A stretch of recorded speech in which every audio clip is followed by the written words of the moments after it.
tapat, matatag at maaasahan balitang tama at totoo lamang dito sa Pilipinas Network. Magandang araw sa ating mga kababayan sa Pilipinas at sa buong mundo. Huwag kalimutang pusuan ang video, sumubaybay at pindutin ang batingaw upang lagi kayong updated sa balita. Simulan na natin. Isang matinding palitan ng nakamamatay na pagsalakay ang naganap sa pagitan ng Ukraine at Russia na nag-iwan ng maraming nasawi kabilang ang isang 13 taong gulang na bata. Sa hilagang silangang lungsod ng Sumy sa Ukraine, 3 miyembro ng isang pamilya ang napatay sa isang Russian drone strike. Samantala, isang ganting salakay naman ng Ukraine sa isang planta sa Russia ang kumitil sa buhay ng 5 katao ayon sa mga opisyal na nag-ulat ng krisis. Tukuyin natin ang trahedya sa Sumy.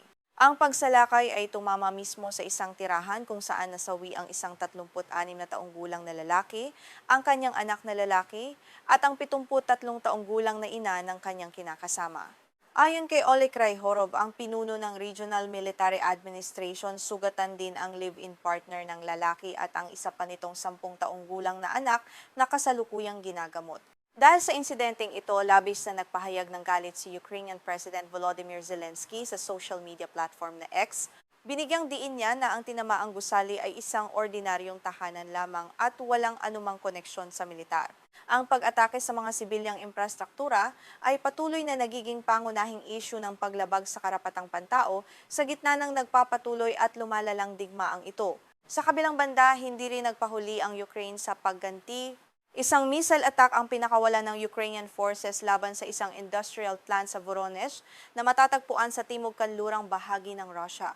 Kinumpirma ni Gobernador Alexander Gusev na 5 katao ang nasawi at 12 pa ang sugatan sa naturang pagsalakay, bagaman sinadya niyang hindi tahasang tinukoy ang pangalan ng planta sa kanyang ulat. Ayon naman sa General Staff ng Ukraine, ang tinamaang pabrika sa Voronezh ay gumagawa ng mga electronic parts para sa mga missile at air defense systems ng Russia. Ang hakbang na ito ay bahagi ng mas malawak na estratehiya ng Ukraine na paralisahin ang supply ng kagamitang militar ng Moscow na ginagamit sa patuloy na pananakop, pambobomba at pagwasak sa mga lungsod at kabuhayan ng mga mamamayang Ukrainian. Sa loob ng mahigit 4 na taon mula nang simulan ng Russia ang malawakang invasyon, patuloy nitong pinupulbos ang mga sibilyang lugar sa Ukraine gamit mga drone at missile. Bilang tugon sa walang humpay na karahasang ito, lalo pang pinaigting ng Ukraine ang kanilang mga counter-strike patungo sa mga pasilidad ng langis at mga pabrika ng kagamitang militar na matatagpuan malalim sa loob ng teritoryo ng Russia. Ang pinsalang dulot ng digmaang ito sa mga sibilyan ay patuloy na lumalala sa bawat araw na lumilipas. Ayon sa pinakahuling ulat ng United Nations, mahigit 16,000 sibilyan na ang nasawi mula nang magsimula ang labanan. Sa kabila ng mga serye ng negosasyon at mga panawagan para sa kapayapaan mula sa iba't ibang bansa, tila walang palatandaan na hihinto ang madugong engkwentro sa pagitan ng dalawang bansa.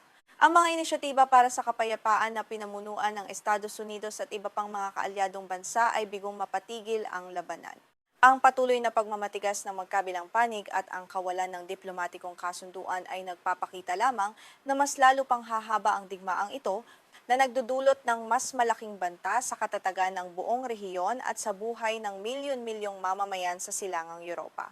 Ayon sa UN Human Rights Monitoring Mission sa Ukraine, biglang sumipa ang bilangan ng mga sibilyang nasasawi sa mga nakalipas na buwan.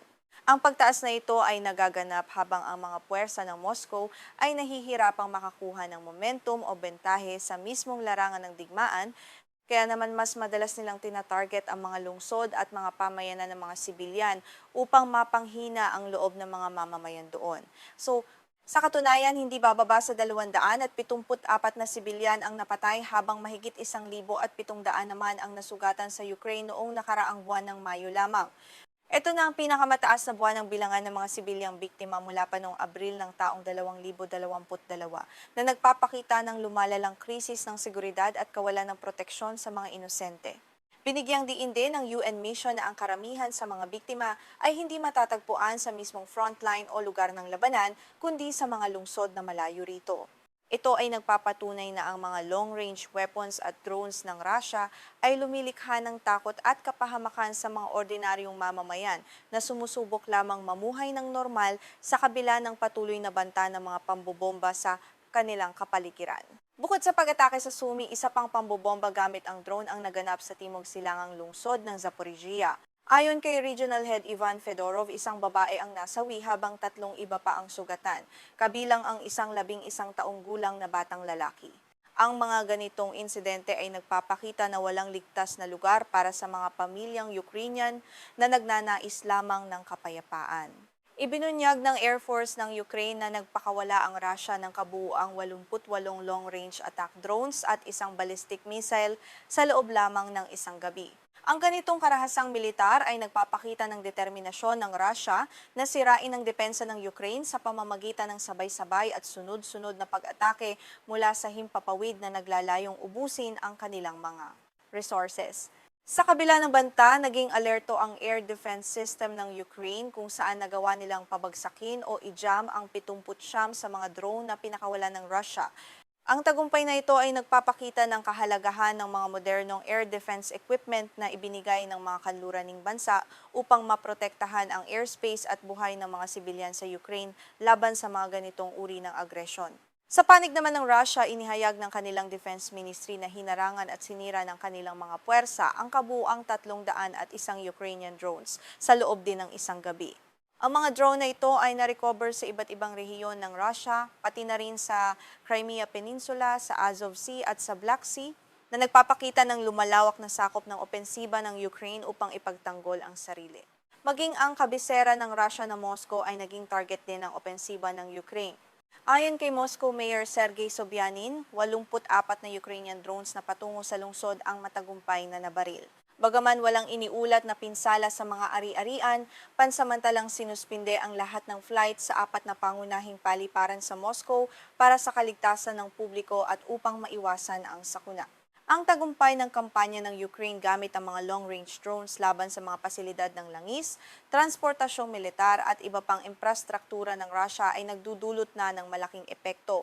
Pinipilit nito ang Russia na muling suriin ang kanilang seguridad at magpatupad ng mga emergency measures sa mga lugar na dati ay akala nila ay ligtas sa digmaan dahil sa layo nito mula sa aktwal na bakbakan. Dahil sa mga pinsalang natamo mula sa mga atake ng Ukraine, napilitan ang pamahalaan sa Crimea na kasalukuyang kontrolado ng Russia na ihinto ang pagbebenta ng gasolina para sa mga sibilyan.